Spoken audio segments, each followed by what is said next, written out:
Махамбет Өтемісов атындағы Батыс Қазақстан мемлекеттік университетінде заңғар жазушы Әбіш Кекілбайұлының 80 жылдығына арналған Әбіштің аңыз әлемі атты қалалық шығармашылық байқау қорытындыланды.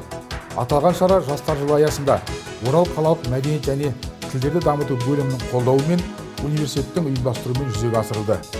Байқау жалпы оқырман қауымына арналып, студенттер арасында оқырмандық мәдениетті дамыту, сөз иелерінің шығармашылық мұрасын насихаттау, ұлттық құндылықтарды, мемлекеттік тілді дәріптеп, таланттарды тануға бағытталды дейді ұйымдастырушылар. Жоғары және арнаулы орта оқу орындары студенттер арасындағы байқау 3 аталым бойынша жүргізілді.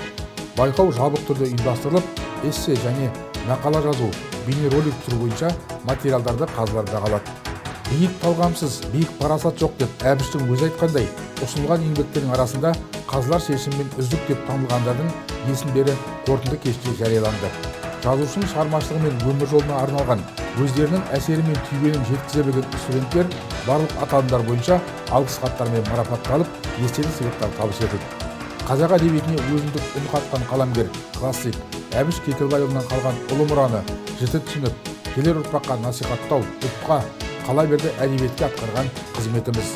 Дарабоз жазушының әр шығармасы қазақ халқымен бірге жасай береді дейді байқауға қатысушылар.